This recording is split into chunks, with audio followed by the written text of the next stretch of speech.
Thanks for joining us here at 10 o'clock. A pregnant Nashville woman is facing eviction tonight after she found mold in her home. She turned to WSMV to get help before she's forced out of her place tomorrow.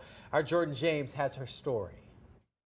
A few months ago, Morgan Hartman leased what she thought would be her dream home right behind me. Little did she know a nightmare would unfold in the weeks to come. They say home is where the heart is. For Morgan Hartman, there is no love lost when it comes to her home. What is happening to me ultimately could happen to anyone. 5 months into her lease, the expecting mother is being evicted after reporting on multiple occasions that her unit was filled with mold to the property manager, Pierre, who determined that it was uninhabitable. I don't have income to show on paper. I don't have anywhere to take my things. I don't have money to hire a moving company. I am not physically in a condition to move my own things.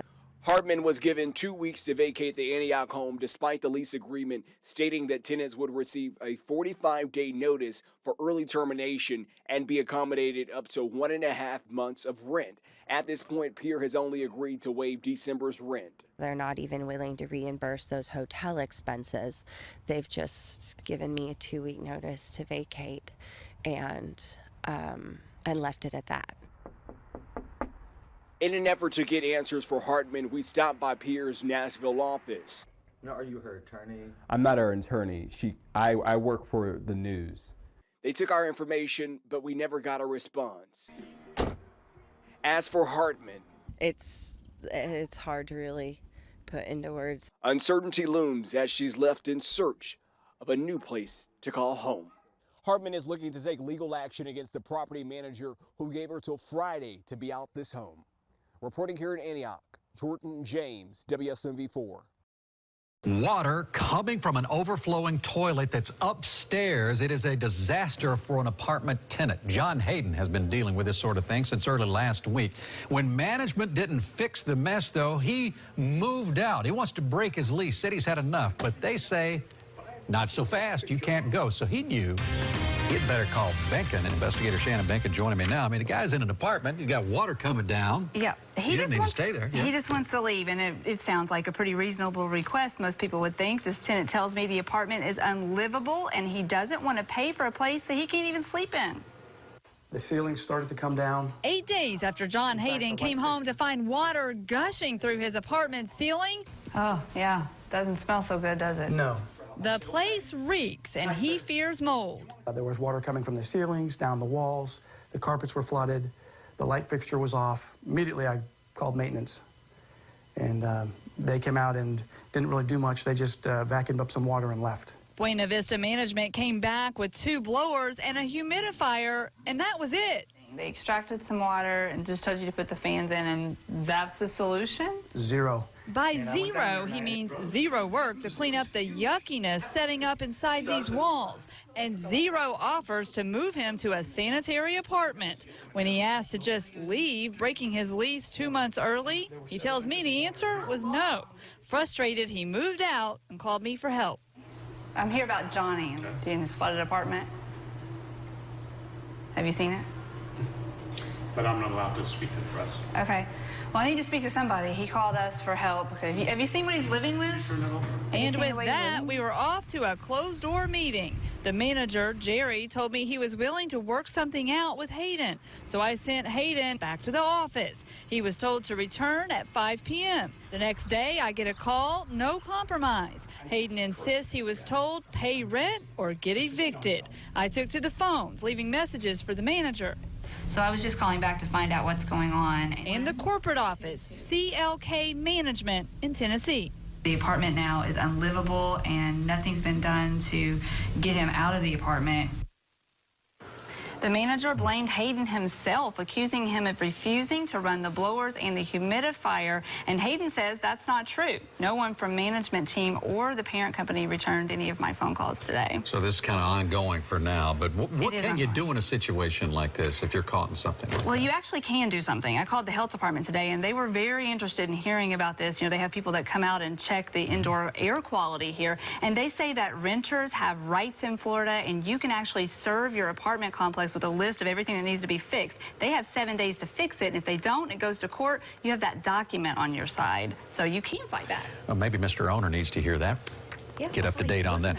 And turning now to Wilmington and a growing problem, government entities and nonprofits coming together to help people displaced by mold issues. WWAY Celeste Smith joins us now in the studio. Hi Celeste, tell us how help is on the way.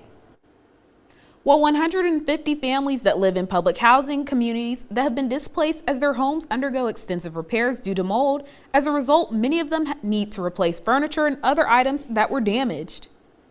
New Hanover County, Wilmington Housing Authority, City of Wilmington, Good Shepherd Center, Link, and the Resiliency Task Force have partnered to collect new or gently used furniture and household items for the families impacted by the mold at the Old City Fire Station on Princess Place Drive. Today was the first day of the initiative, and a volunteer at the donation site said there has already been a steady flow of people dropping off items. Well, it doesn't feel like enough. You know, there's it's a really rough situation, you know, this mold crisis within the housing authority, but we're just trying to do what we possibly can to help out and be good neighbors to folks. New Hanover County's Chief Diversity and Equity Officer, Linda Thompson, said the county has developed a team to help Wilmington Housing Authority connect residents with resources as the housing situation is remedied. We certainly want to make sure that we help to provide every possible resource. And so we did. We put together a team. We've been meeting with the Housing Authority staff on a weekly basis to get updates and to find out what shortfalls there may be. The Wilmington Housing Authority is not an entity of the City of Wilmington, but a city spokesperson said the city is participating in the partnership, committed to the well-being of city residents. Like New Hanover County, the city is also meeting with WHA to get an update on the status of the mold crisis in its public housing communities. You know, the mold remediation is going to take a little bit of time and it's impacting these families. And this is just one small way that we can give back and help make a difference. In November, Mayor Bill Sapo sent a letter to the Wilmington Housing Authority requesting information on the mold situation. We reached out to the Wilmington Housing Authority and have not heard back yet. For more information, head to WWAY-TV3.com.